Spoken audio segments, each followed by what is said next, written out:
Hello friends, good morning, नमस्कार, सत श्री अकाल, अस्सलाम वालेकुम, राम राम। कैसे हो आप सब? अपने जो लास्ट क्लास थी ओबीजी के बारे में आपको बताया था। आपका फिर से स्वागत है अपना मास्टर्स नर्सिंग क्लासेस एमएनसी में। ठीक है, तो आई होप कल जो आपको पढ़ाया था या पिछली क्लास में जो आपको पढ़ाया था वो आपको समझ में आया होगा। ठीक है, आज जो अपना है उसी को अपन कंटिन्यू करेंगे। ठीक है, तो कल अपन ने ओबीजी आपको मैंने एक लाइन बताई थी कि मान लो तो हार है और अगर ठान लो तो जीत है। तो उसी लाइन को हम आगे बढ़ाते हुए ठान लिया था जो अपन ने कल कि अपने को क्या करना है, सिलेक्शन लेना है।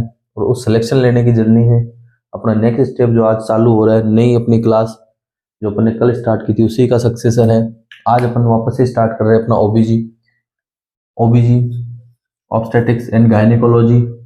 जो अपन ने कल बात की थी, दो वर्ड से मिलकर बना हुआ है ऑब्स्टेटिक्स और गायनेकोलॉजी। ऑब्स्टेटिक्स मतलब फीमेल के प्रेगनेंसी के दौरान जो है उसकी रिप्रोडक्टिव प्रेगनेंसी के दौरान प्रेगनेंसी की और उससे रिलेटेड डिसऑर्डर्स की स्टडी करना ऑब्स्टेटिक्स, और गायनेकोलॉजी जो है फीमेल रिप्रोडक्टिव सिस्टम की और उससे रिलेटेड डिसऑर्डर की स्टडी करना इन नॉन प्रेग्नेंट स्टेज में, दैट इज गायनेकोलॉजी। एंड्रोलॉजी की बात करी थी अपन ने, मेल रिप्रोडक्टिव सिस्टम की study. Andrology male reproductive system और उससे रिलेटेड डिसऑर्डर्स की स्टडी। देन आफ्टर अपन ने बात की थी लास्ट क्लास में midwifery nursing. Midwifery nursing, nursing care provide करवाना प्रेग्नेंट लेडी को, जो फीमेल प्रेग्नेंट होती है। तो प्रेगनेंसी के दौरान, डिलीवरी के टाइम पे और डिलीवरी के बाद में इसको अपन बोलते हैं प्री नेटल, इंट्रानेटल और postnatal period. Pre, intra and post natal. Delivery के दौरान, सॉरी प्रेगनेंसी के दौरान, डिलीवरी के दौरान और डिलीवरी के बाद नर्सिंग केयर प्रोवाइड करवाना, टोटल कंबाइंड उसको बोलते हैं मिडवाइफरी नर्सिंग, या फिर इसी का दूसरा नाम था पेरीनेटल नर्सिंग केयर। इतना अपन ने बात की थी सिंपल मीनिंग्स में। आई होप आपको समझ में आया होगा। आगे अपन कंटिन्यू करते हैं। देखो,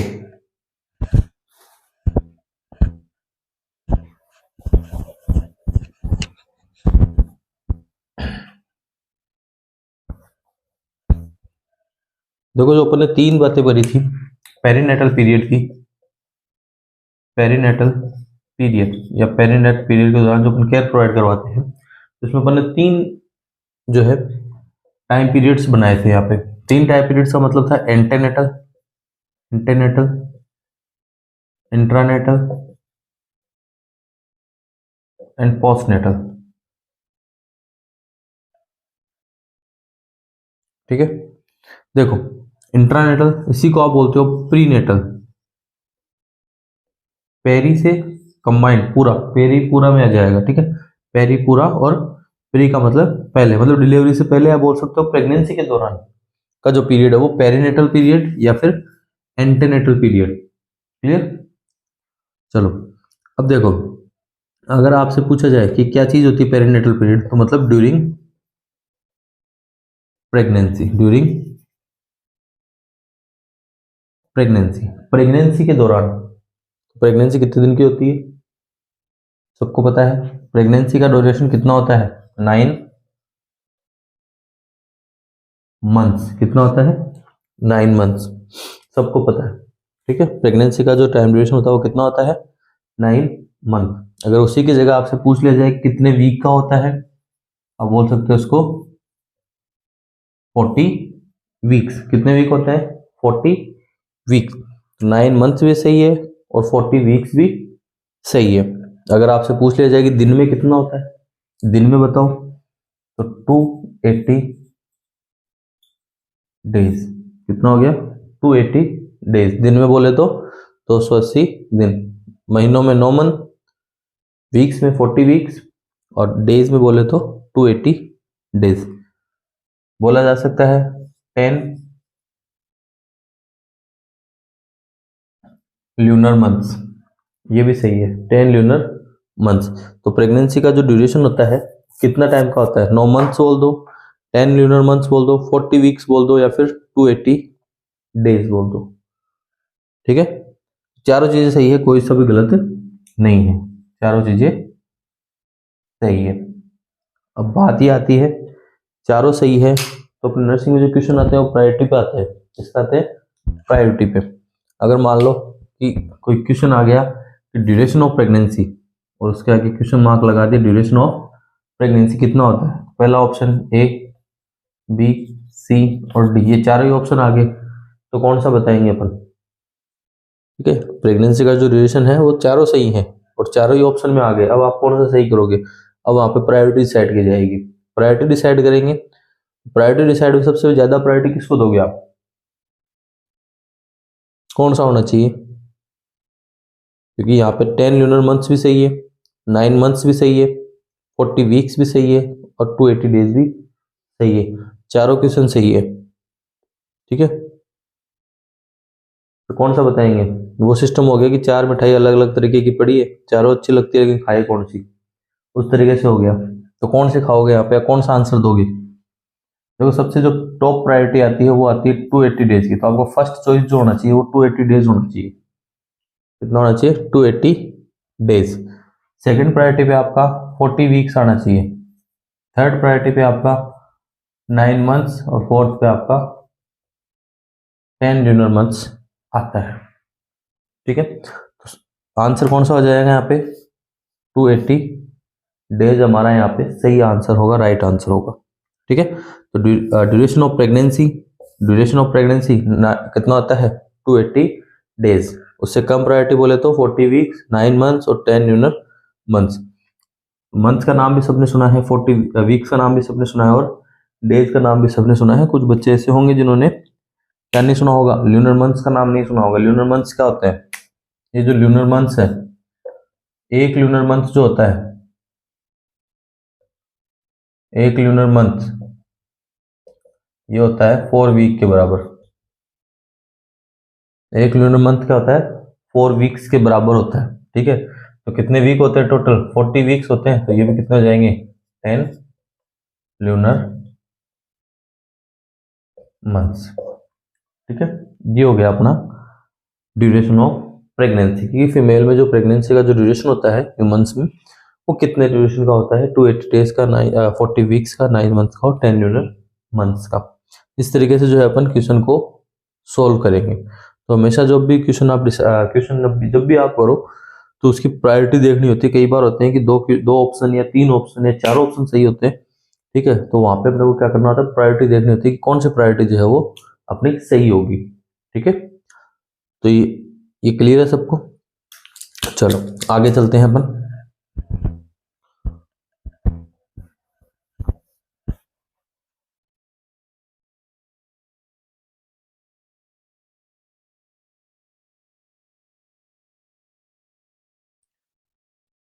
देखो ड्यूरिंग प्रेगनेंसी की अपन बात कर रहे हैं।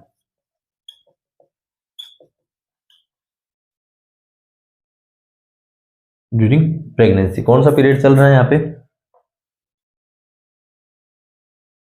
एंटे नेटल पीरियड।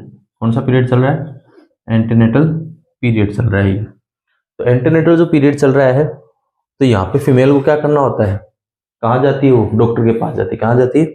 डॉक्टर के पास। तो जब फीमेल विजिट करती है किसको?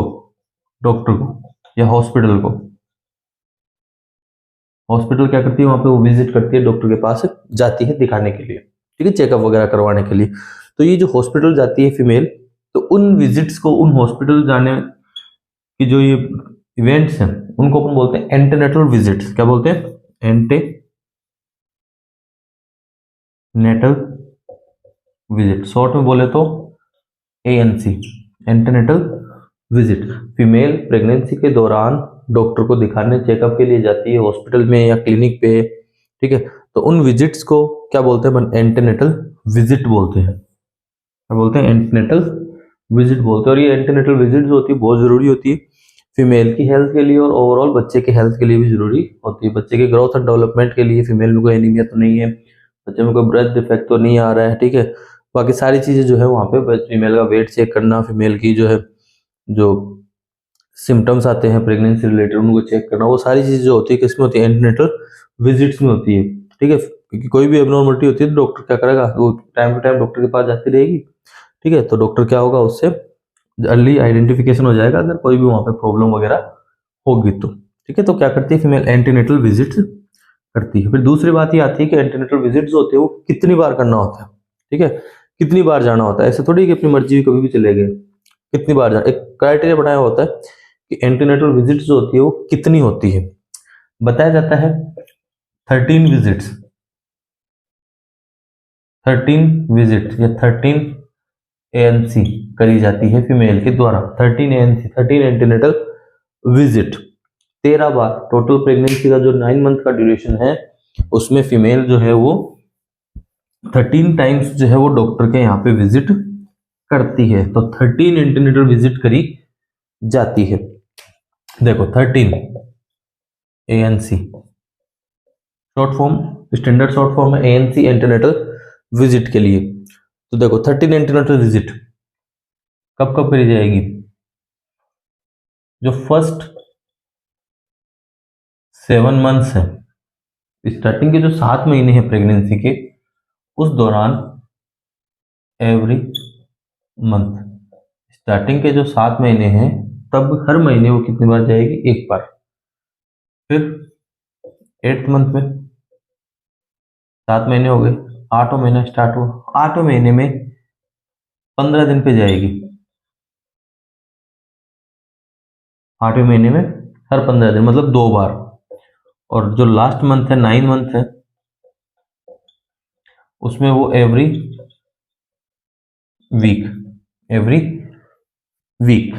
तो देखो स्टार्टिंग के जो 7 महीने हैं हर महीने जाना है, तो हर महीने कितनी बार हो गया, 7 महीने में 7 बार, कितनी बार हो जाएगा, 7 बार। काउंट करते जाना आप सब, 7 हो गया। ठीक है,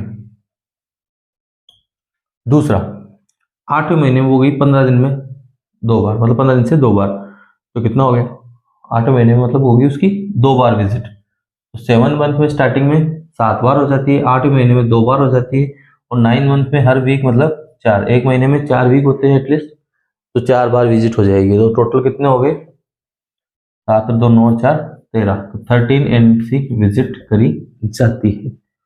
13 एएनसी विजिट, ओल्डेस्ट, सॉरी पुराने जमाने में बोलते थे इसको, ओल्ड मेथड है एक तरीके का। ये क्या है, ये ओल्ड मेथड है,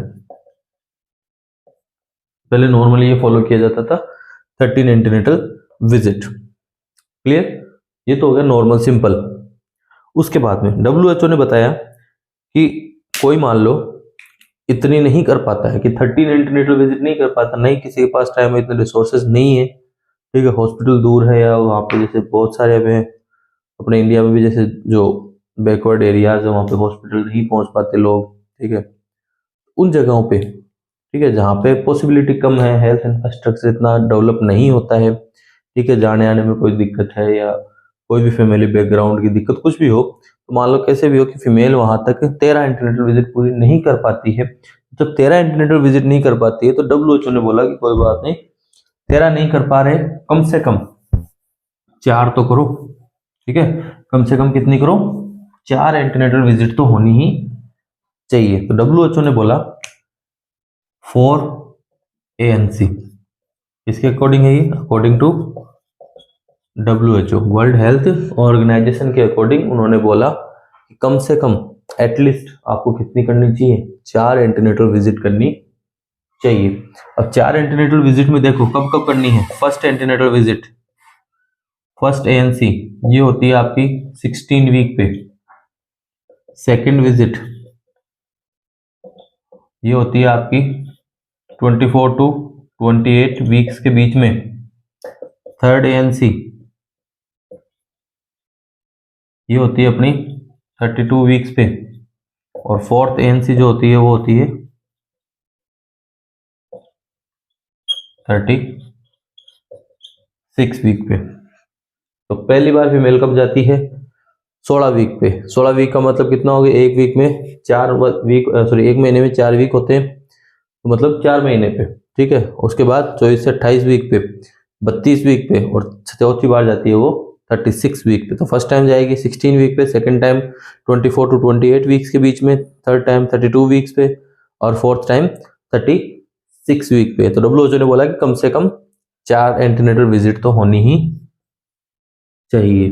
डब्ल्यूएचओ ने बोला कि कितनी होनी चाहिए, कम से कम 13 करो, अच्छी बात है, 13 नहीं कर पाओ तो कम से कम कितनी होनी चाहिए, 4 एंटीनेटल विजिट होनी ही चाहिए।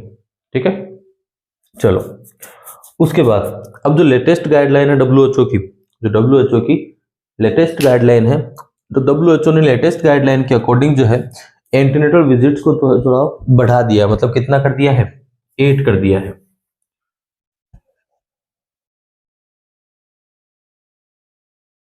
तो अब जो लेटेस्ट गाइडलाइन है according to WHO, latest guidelines, latest guideline के अकॉर्डिंग कितनी हो जाती है, 8 antenatal visits, 8 antenatal visits.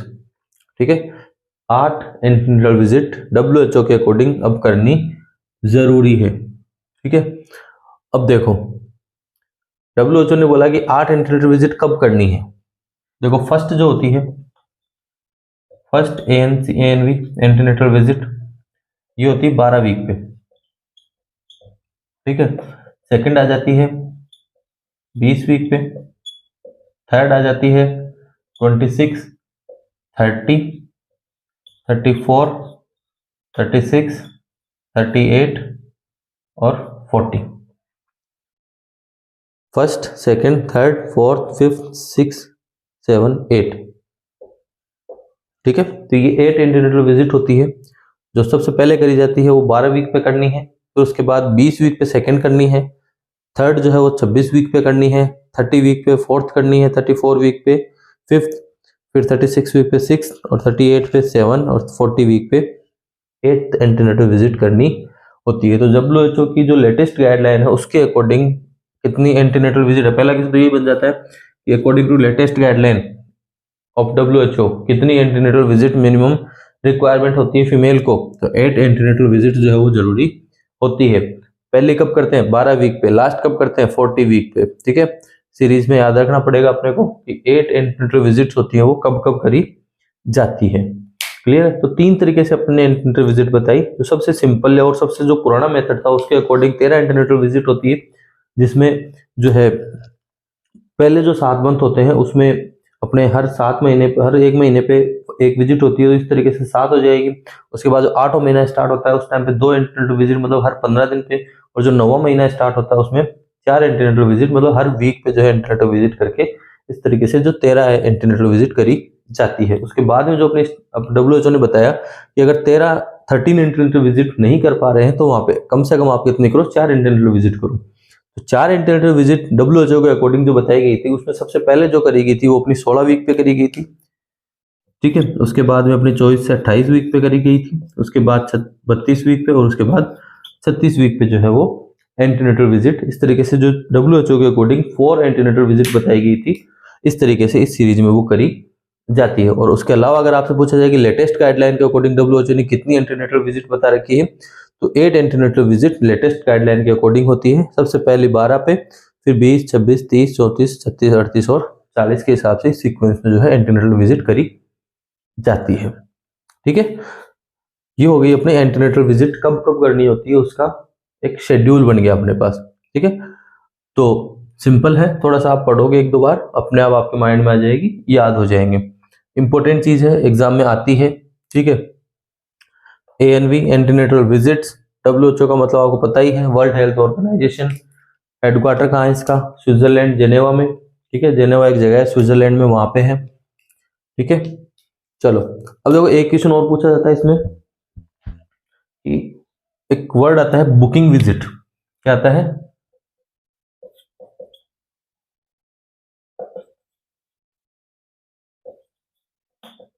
Booking visit. Booking visit, booking visit क्या होती है, नाम सुना आपने किसी ने कि बुकिंग विजिट क्या होती है। बुकिंग का मतलब पहली बार जाते हैं कहीं पे तो अपनी बुकिंग होती है ना वहां पे, उसी तरीके से बुकिंग है ये। ठीक है, तो बुकिंग विजिट मतलब फीमेल जब पहली बार हॉस्पिटल जाती है प्रेगनेंसी के दौरान, ऐसा नहीं है जाता रहता है बचपन से हॉस्पिटल, पैदा ही हॉस्पिटल में होते हैं आजकल। ठीक है, पहले तो घर पे होते थे। तो बुकिंग विजिट होती है, बुकिंग विजिट का मतलब ये है कि प्रेगनेंसी के दौरान फीमेल जो है फर्स्ट टाइम जब हॉस्पिटल जाती है अपने एंटीनेटल चेकअप के लिए, एंटीनेटल चेकअप के लिए फीमेल जो है फर्स्ट टाइम जब हॉस्पिटल जाती है उसको अपन बोलते हैं booking visit. First hospital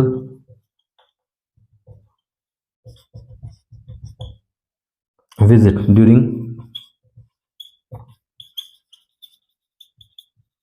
pregnancy के दौरान फर्स्ट टाइम जो हॉस्पिटल जाती है फीमेल उसको अपन बोलते हैं बुकिंग विजिट। अगर आपसे पूछा जाए कि बुकिंग विजिट कितने वीक पे करी जाती है, बुकिंग विजिट कितने वीक पे करी जाती है, तो वहां पे आपको ये देखना होगा क्वेश्चन में किस तरीके से पूछा है उसने, कि उसने 8 एंटीनेटल या लेटेस्ट गाइडलाइन के अकॉर्डिंग पूछा है, तब तो वहां पे आप बोल दोगे कि क्या बोलोगे कि बुकिंग विजिट कब करी जाती है, 12 वीक पे करी जाती है। तो बुकिंग विजिट कब करी जाती है, लेटेस्ट गाइडलाइन के अकॉर्डिंग 12 वीक पे। अब 12 वीक वहां पे ऑप्शन नहीं है, ठीक है, तो वहां पे अपना आ जाएगा 16 वीक। 12 वीक ऑप्शन अगर नहीं है तो 4 एंटीनेटल वाली शेड्यूल के अकॉर्डिंग कितना आ जाएगा, 16 वीक पे जो है बुकिंग विजिट की जाती है। तो क्वेश्चन में देखना पड़ेगा अपने को क्वेश्चन पूछ कर आया किस तरीके का जो है उसने शेड्यूल बताया वहां पे, उस हिसाब से अपन इसका आंसर देंगे। बुकिंग विजिट कौन सी होती है, फर्स्ट हॉस्पिटल जब जाती है फीमेल प्रेगनेंसी के दौरान अपना एंटीनेटल चेकअप करवाने के लिए, तो उसको अपन बोलते हैं बुकिंग विजिट। और बुकिंग विजिट जो होती है वो कब करी जाती है, लेटेस्ट गाइडलाइन के अकॉर्डिंग 12 वीक। अगर कुछ भी ना बताया गया है तो वहां पे 12 वीक आंसर होगा। अगर वहां पे उसने जो है 4 एंटीनेटल शेड्यूल या एंटीनेटल विजिट के हिसाब से बताया तो वहां पे 16 वीक आंसर होगा अपना, ठीक है। तो ये हो जाएगा। बाकी जो अपना 13 एंटीनेटल वाला था उससे रिलेटेड अभी तक कोई क्वेश्चन आया नहीं है, तो इसकी लिए इतनी ज्यादा ध्यान रखने की जरूरत नहीं है। बाकी मेन यही है कि फर्स्ट टाइम जब हॉस्पिटल जाती है फीमेल प्रेगनेंसी के दौरान चेकअप करवाने के लिए, तो वही होता है अपना बुकिंग विजिट, टाइम ड्यूरेशन उसका पूछा जाता है। क्लियर थी बात सबको? चलो, ये हो गया अपना एंटीनेटल विजिट।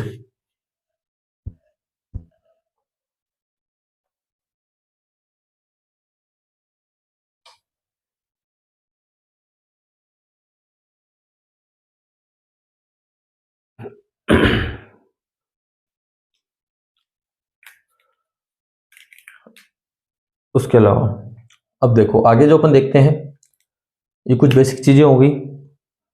अब अपन देखते हैं फीमेल रिप्रोडक्टिव सिस्टम और मेल रिप्रोडक्टिव सिस्टम के दोनों के बीच का डिफरेंस, कि फीमेल रिप्रोडक्टिव सिस्टम और मेल रिप्रोडक्टिव सिस्टम में डिफरेंस क्या क्या आते हैं, ठीक है। थोड़ी सी बात आएगी अपने मेल रिप्रोडक्टिव सिस्टम की, यहीं पे कंप्लीट हो जाएगी। बाकी जो ओबीजी पूरा किसमें चलेगा, अपना फीमेल रिप्रोडक्टिव सिस्टम में चलेगा, ठीक है। चलो देखो, तो अगर आपको बोला जाए कि female reproductive system study study study को क्या बोलोगे, फीमेल रिप्रोडक्टिव सिस्टम की स्टडी को क्या बोलते हैं अपन, बताया था मैंने आपको, ओबीजी 2 वर्ड से मिलकर बना है, ऑब्स्टेटिक्स और गायनेकोलॉजी। तो ऑब्स्टेटिक्स तो प्रेगनेंसी के दौरान स्टडी और गायनेकोलॉजी नॉन प्रेग्नेंट स्टेज में फीमेल के रिप्रोडक्टिव सिस्टम की स्टडी। तो आपसे पूछा जाए फीमेल रिप्रोडक्टिव सिस्टम की स्टडी को अपन क्या बोलेंगे, तो उसका नाम आ जाएगा गायनेकोलॉजी, ठीक है। और उसके अपोजिट में आ जाएगा अपना मेल रिप्रोडक्टिव सिस्टम की स्टडी, बताया था मैंने आपको, एंड्रोलॉजी। क्या हो जाएगा, एंड्रोलॉजी। तो फीमेल रिप्रोडक्टिव सिस्टम की स्टडी गायनेकोलॉजी और मेल रिप्रोडक्टिव सिस्टम की स्टडी एंड्रोलॉजी। पहला डिफरेंशिएशन तो ये आ गया, स्टडी को क्या बोलते हैं, गायनेकोलॉजी, फीमेल रिप्रोडक्टिव सिस्टम की study gynaecology, male reproductive system की स्टडी एंड्रोलॉजी। दूसरी बात, sex organ, primary sex organ, primary sex organ. तो फीमेल में प्राइमरी सेक्स ऑर्गन क्या होता है और मेल में प्राइमरी सेक्स ऑर्गन क्या होता है, मेल में क्या होगा। तो देखो फीमेल के अंदर जो प्राइमरी सेक्स ऑर्गन होता है उसको अपन बोलते हैं ओवेरी। क्या बोलते हैं, ओवेरी। और में मेल में जो होता है वो अपना होता है टेस्टिस। फीमेल में प्राइमरी सेक्स ऑर्गन ओवेरी और मेल में प्राइमरी सेक्स ऑर्गन टेस्टिस, ठीक है। ओवेरी आपको पता है ये कहाँ पे होती है, ठीक है, जो यूट्रस होता है उसके दोनों साइड जो फेलोपियन ट्यूब्स होती है उसके नीचे की तरफ मटर के आकार की 2 ग्लैंड्स प्रेजेंट होती है, उन्हीं को अपन क्या बोलते हैं, ओवरी बोलते हैं। ठीक है, और फीमेल्स में जो टेस्टिस, जो पेनिस है उसके नीचे की तरफ डिसेंड रहते हैं बाहर की तरफ, ठीक है, उनको अपन बोलते हैं टेस्टिस। तो बोला जाए प्राइमरी सेक्स ऑर्गन फीमेल में ओवरी और मेल के अंदर टेस्टिस। 2 बातें हो गई। तीसरी बात, सेक्स हार्मोन।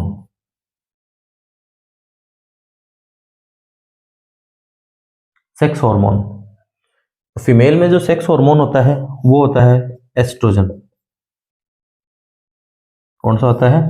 एस्ट्रोजन। देखो 2 होते हैं, एस्ट्रोजन और प्रोजेस्टेरोन, लेकिन मेन जो किसको माना जाता है, एस्ट्रोजन को माना जाता है। तो फीमेल के अंदर सेक्स हार्मोन कौन सा होता है? एस्ट्रोजन। और मेल के अंदर सेक्स हार्मोन कौन सा होता है? बोलते हैं उसको एंड्रोजन। मेल के अंदर क्या होता है? एंड्रोजन। अब देखो एंड्रोजन, कई बच्चे बोलते हैं कि टेस्टोस्टेरोन, ठीक है, मेल सेक्स हार्मोन कौन सा होता है? टेस्टोस्टेरोन होता है सर। देखो एंड्रोजन, मेल के अंदर जो सेक्स हार्मोन होते हैं वो कुछ ग्रुप्स होता है उनका, ठीक है, क्या होता है, सेक्स हार्मोन्स का मेल्स के अंदर ग्रुप होता है। जैसे फीमेल में क्या था, 2 थे, एस्ट्रोजन और प्रोजेस्टेरोन, लेकिन अपने मेन किसको लिखा? एस्ट्रोजन को लिखा, ठीक है। उसी तरीके से मेल के अंदर भी जो है कुछ ग्रुप्स होते हैं सेक्स हार्मोन के, ठीक है, तो उन ग्रुप्स को ही कंबाइंड रूप से अपन क्या बोलते हैं? एंड्रोजन बोलते हैं। लेकिन उसमें सबसे ज्यादा जो होता है वो होता है टेस्टोस्टेरोन। सबसे ज्यादा जो होता है वो कौन सा होता है? टेस्टोस्टेरोन होता है, ठीक है। तो जो मेन सेक्स हार्मोन है मेल के अंदर वो है एंड्रोजन, ठीक है। अगर एंड्रोजन ऑप्शन नहीं है तो टेस्टोस्टेरोन। अब मान लो अगर दोनों ही ऑप्शन आ गए वहां पे कि टेस्टोस्टेरोन भी है और अपना एंड्रोजन भी है, तो वहां पे अपना आंसर हो जाएगा एंड्रोजन। वहां पे आंसर क्या होगा? एंड्रोजन होगा, ठीक है। ध्यान रखना इस चीज में, कंफ्यूज मत होना। मेल सेक्स हार्मोन जो है वो एंड्रोजन होते हैं। एंड्रोजन में सबसे मोस्ट प्रोमिनेंट जो होता है वो टेस्टोस्टेरोन होता है। दोनों आंसर सही है, लेकिन अगर दोनों ऑप्शन एक साथ आते हैं तो हमेशा आंसर आपका होगा एंड्रोजन, ठीक है। चलो 3 चीज हो गई स्टडी, मेल फीमेल की गायनेकोलॉजी, सेक्स ऑर्गन ओवेरी और हार्मोन एस्ट्रोजन। मेल की स्टडी, मेल सेक्स ऑर्गन की रिप्रोडक्टिव सिस्टम की study andrology, sex organ testis और हार्मोन एंड्रोजन। अब देखो ये जो एस्ट्रोजन है ये रिलीज कहां से होता है? रिलीज बाय, कहां से बनता है? ये भी कहां से बनता है? ओवेरी से बनता है। ये एस्ट्रोजन कहां से रिलीज होता है? ओवरी से। और मेल में जो है वो एंड्रोजन वो कहां से रिलीज होता है? ये टेस्टिस से रिलीज होता है। ये कहां से रिलीज होता है? टेस्टिस से रिलीज होता है, ठीक है। चलो, तो एस्ट्रोजन कहां से रिलीज हो रहा है? ओवेरी से। और एंड्रोजन कहां से रिलीज हो रहा है? टेस्टिस से रिलीज होता है। उसके बाद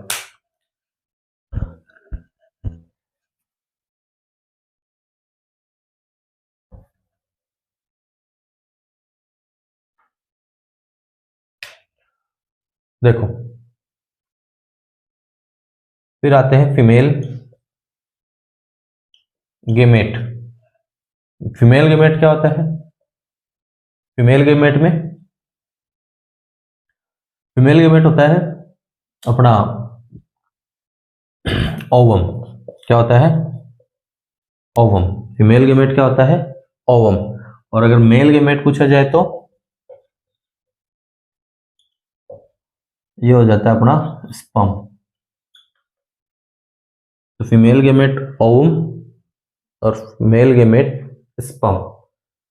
फीमेल गेमेट ओवम और मेल गेमेट स्पर्म। अब पूछ लिया गया कि ये कहां से रिलीज होता है, तो ये भी कहां से रिलीज होता है? ओवरी से रिलीज होता है, ठीक है। ओवम कहां से रिलीज होता है? ओवरी से। स्पर्म कहां से रिलीज होता है? टेस्टिस से। स्पर्म कहां से रिलीज होता है? टेस्टिस से रिलीज होता है,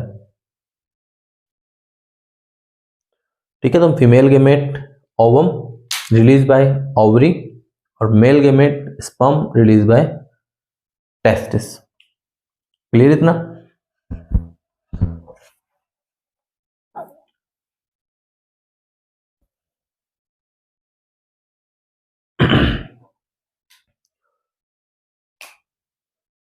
अब आपसे पूछा जाए कि ओवरी से ओवम का बनना, ओवरी से ओवम का बनना क्या कहलाता है? oogenesis क्या कहलाता है? oogenesis, ओवेरी से ओवम का बनना, oogenesis, ओवेरी से ओवम का बनना। क्या हो रहा है? ओवेरी से क्या बन रहे हैं? ओवम बन रहे हैं। प्रोसेस क्या कहलाती है? oogenesis। और टेस्टिस से स्पर्म का बनना, टेस्टिस से स्पर्म का बनना, टेस्टिस जो होते हैं उनके अंदर स्पर्म बनते हैं, तो उसको क्या बोलते हैं? उस प्रोसेस को स्पर्मेटोजेनेसिस, स्पर्मेटोजेनेसिस, टेस्टिस से स्पर्म का बनना, स्पर्मेटोजेनेसिस, ओवरी से ओवम का बनना, oogenesis। कितने दिन लगते हैं oogenesis में? 6 to 8 डेज। oogenesis का एक साइकिल पूरा होने में कितने टाइम लगता है? 6 to 8 डेज लगते हैं। ओवरी से एक ओवम बनने में कितना टाइम लगता है? 6 to 8 डेज। प्रोसेस क्या कहलाती है? oogenesis। दूसरा, टेस्टिस से स्पर्म का बनना, spermatogenesis, time duration 61 days. 61 days. कितने दिन लगते हैं? 61 डेज। ठीक है, कितना डिफरेंस आ रहा है। लेकिन देखो, ये जो 6 to 8 डेज में बना है, 6 to 8 डेज में एक oogenesis का साइकिल कंप्लीट होता है और क्या रिलीज होता है? 1 ओवम रिलीज होता है, सिंगल ओवम। एक oogenesis के साइकिल में एक ओवम रिलीज होता है और एक टाइम पे एक ही साइकिल चलता है फीमेल में। ठीक है, फीमेल के ओवरी में एक टाइम पे एक साइकिल चल रहा होता है और उस दौरान क्या निकलता है? एक ओवम निकलता है। ठीक है, जो मेंस्ट्रुअल साइकिल आता है उसमें क्या हो जाता है? ओवम जो है वो बाहर निकल जाता है बॉडी में। अगर फीमेल प्रेग्नेंट हो जाती है, फर्टिलाइजेशन हो जाता है, तो ये ओवम जो बाहर नहीं आता। ठीक है, ओवरी में क्या होती है? बहुत सारे जो है oocytes प्रेजेंट होते हैं, oogoनियाज प्रेजेंट होते हैं। वो क्या होते हैं? हर महीने एक उसमें से क्या होता है? मेच्योर होता है और वो क्या बना लेता है? एक ओवम जो है वहां से रिलीज होता है। ठीक है, तो एक टाइम पे एक साइकिल चलता है और उसके एंड में क्या रिलीज होता है? एक सिंगल ओवम रिलीज होता है। उसकी जगह अपन अगर मेल की बात करें तो जो स्पर्मेटोजेनेसिस के साइकिल है वो बहुत सारे एक साथ रन करते हैं। बहुत सारे साइकिल जो होते हैं वो एक साथ रन करते हैं और एक साइकिल जो होता है वो कितने दिन में कंप्लीट होता है? 61 डेज में कंप्लीट होता है। और जब एक साइकिल कंप्लीट होता है तो एक साथ 4 स्पर्म रिलीज होते हैं। कितने स्पर्म? 4 स्पर्म जो है वो बनते हैं। यहाँ पे तो एक ही ओवम बन रहा था, वहां पे कितने स्पर्म बन रहे हैं? 4 स्पर्म बन रहे हैं। इस तरीके से जो है अपना स्पर्मेटोजेनेसिस और oogenesis जो है वो कंप्लीट होता है। क्लियर इतनी बात सबको? चलो, तो अपन ने मेल और फीमेल रिप्रोडक्टिव सिस्टम की क्या देखा है? डिफरेंशिएशन देखा है। सबसे पहले अपन ने बात करी स्टडी कि फीमेल रिप्रोडक्टिव सिस्टम की स्टडी क्या कहलाती है? गायनेकोलॉजी। और मेल रिप्रोडक्टिव सिस्टम की स्टडी क्या कहलाती है? एंड्रोलॉजी। उसके बाद अपन ने बात किया फीमेल सेक्स ऑर्गन क्या होता है, तो ओवेरी। प्राइमरी सेक्स ऑर्गन अगर पूछा जाए तो ओवेरी, और मेल सेक्स ऑर्गन अगर पूछा जाए तो टेस्टिस। उसके बाद अपन ने बात की कि male sex hormone female sex hormone कौन सा होता है? एस्ट्रोजन।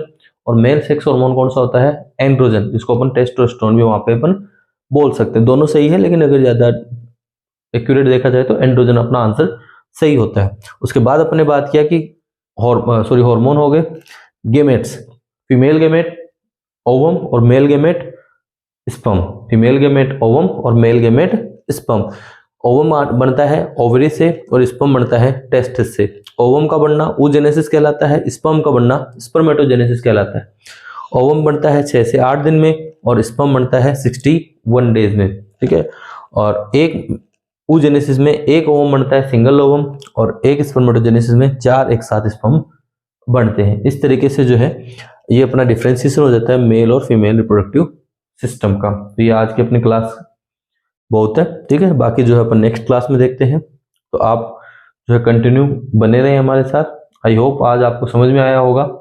ठीक है, पढ़ के एक बार दोबारा आप इसको रिपीट करना। क्लास को आप मल्टीपल टाइम्स 1-2 बार देखोगे तो 100% आपके माइंड में चीजें बैठेंगी और 100% आपके आंसर जो है यहाँ से सही होंगे।